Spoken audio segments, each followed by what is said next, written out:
Hey everybody, welcome back. Today we have a pretty important lesson, I think, probably for many of you. We are going to talk about the differences between formal and informal emails. So let's get to it.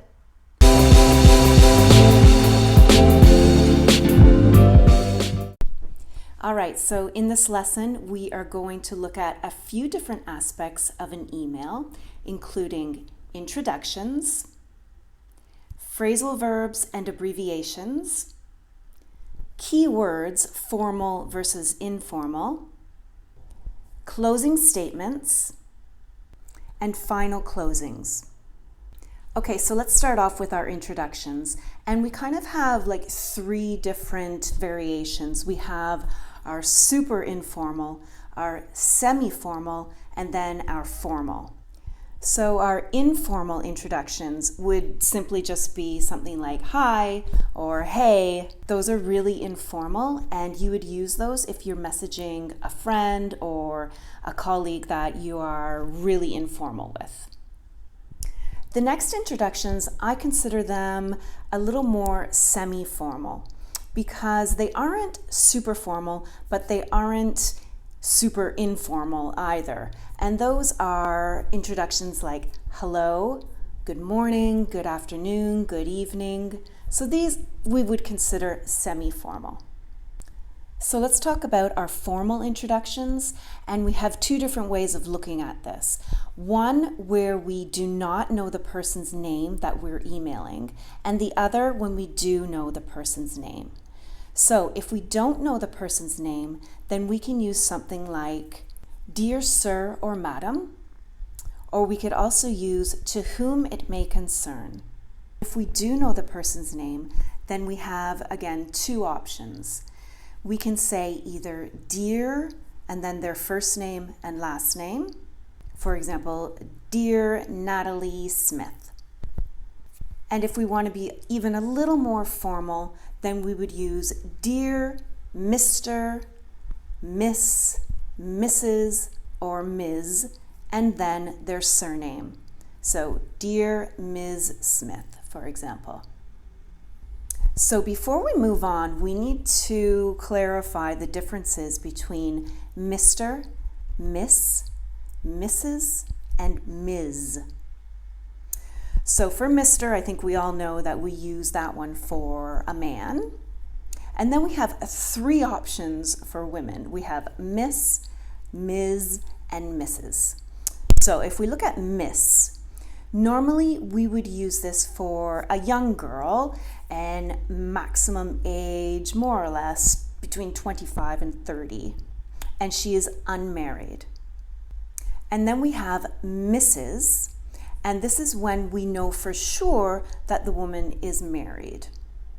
And our last one is Ms., and we use this for a woman who is more than 30 years old, for example, and more specifically, if we don't know what her marital status is. So if we don't know if she's married or not, then this is probably the best one to use, Ms. Smith.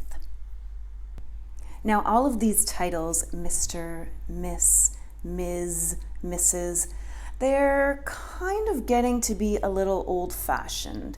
Some people still use them. Okay, I should say many people still use them, but I think we're starting to see more and more companies simply using Dear plus the first and the last name of the person rather than Dear Mrs. and then her last name. I think in the years to come, we'll start seeing these titles diminish even more. So one last thing we need to remember about our introductions is that we need to have a comma following it. And then the first line of our email will start with a capital letter. So for example, To Whom It May Concern, comma, and then the first line is going to start with a capital letter. Okay, let's move on to the body of the email, and there are a few things that we need to remember. The first thing that we need to remember is that we really shouldn't use abbreviations or contractions when we're writing a formal email. So let's take a look at this phrase. The ad in our latest campaign won't be used in the future. So we have an abbreviation and a contraction here. Ad is an abbreviation for the word advertisement, and won't is a contraction for will not. And if we're going to be writing a formal email, then we would change those and make sure that we're not using the contractions or the abbreviations. So it would look like this. The advertisement in our latest campaign will not be used in the future. Another thing that we need to remember about the body of our email is that we should really try to not use phrasal verbs. You're always going to find a synonymous word to use instead of the phrasal verb. So let's take a look at a few common phrasal verbs that you may use in your emails, for example, your informal emails. So this line says, I can't make it to dinner tomorrow. I can't make it to dinner tomorrow. Make it is a phrasal verb, and the meaning is to attend or to be present for or to participate in. So instead of using make it, we should choose a word to replace that. So instead we would say, I cannot attend the dinner tomorrow, or I cannot participate in the dinner tomorrow. Another common phrasal verb that we use in our informal emails is get back to. For example, I'll get back to you tomorrow. I'll get back to you tomorrow. Get back to. And that just simply means to respond. So we would take out that phrasal verb and replace it with a word like respond or reply. I will reply to you tomorrow. I will respond to you tomorrow. And one more phrasal verb that we use often in our business emails informally is to run something by. To run something by. So in a phrase, it would look like this. Could you run this by the client tomorrow? Could you run this by the client tomorrow? And in this phrase, run this by or run that by, it simply means to tell the client or to inform the client. So you don't want to use run by, you would want to use inform the client. Could you inform the client about this tomorrow? Or even simply, could you talk to the client about this tomorrow? Okay, next thing with regards to the body of your email is thinking about your specific words. And many words will have an informal version and a formal version. Here's a list of some very common words that you can choose from in the informal way or the formal way.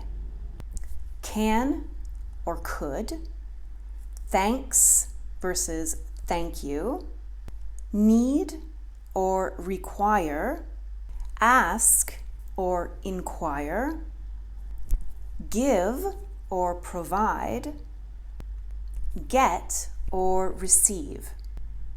So these are just a few of the many, many words that you'll use in the body of your email, which may have a formal or an informal version. So it's important to pay attention to those words. All right, moving on to your closing statement of the email. Here are some informal options that you can choose from. Have a great day. See you soon. Talk to you soon. Thanks for your help. And let me know if you need anything. Let me know if you need anything. Now, in contrast, here are some formal closing statements that you can use. If I can be of any further assistance, please do not hesitate to contact me. I look forward to hearing from you, or I look forward to your reply. And finally, if you have any questions or concerns, please do not hesitate to contact me, or simply please contact me. And then at the end of our email, we will have a final closing word. So here are some informal options. We could simply say bye, or thanks, or regards. Regards is sometimes seen also as a formal closing, but it's often used also in informal emails. And then in a formal email, we would say something more like kind regards, best regards, or sincerely. And for those formal versions, just as we had a comma at the beginning of our email for our introduction, we're going to have a comma after these words as well. So, for example, best regards, comma, and then your name. Or sincerely, comma, and then underneath your name.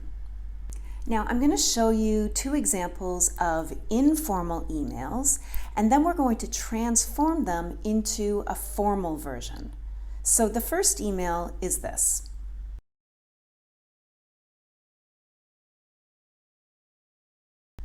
So as you can see in that email, we've got a really informal introduction. We have an abbreviation of ASAP, and we're also using the word can, which is an informal version of could. So let's see what that email looks like in a formal version.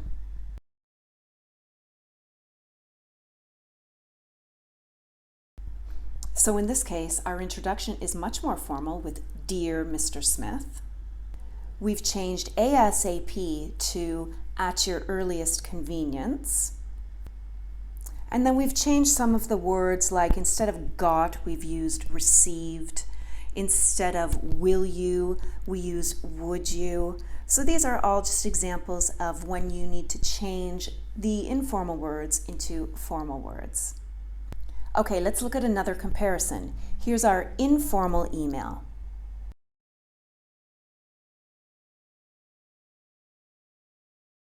Okay, so in that one you can see our introduction is one of our semi-formal introductions with hello. We've also used a phrasal verb, come across, I came across. And you'll also see in this informal version that we have an exclamation mark. Hope to hear from you soon, exclamation mark. We would never use an exclamation mark in a formal email. We have a contraction with I'd instead of I would. And then we've got a little phrase in there, I really think. And the words I really think sound very informal. So let's take a look at this email in the formal version.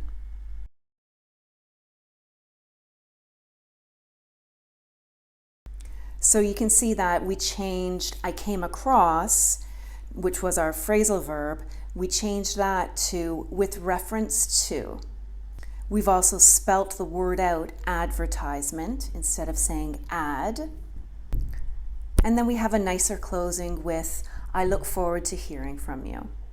All right, guys, that's it for today. I hope these tips were helpful for you. If you have any more questions for me, you can always leave a note down below and I'll get back to you. All right, I'll see you at the next lesson. Bye.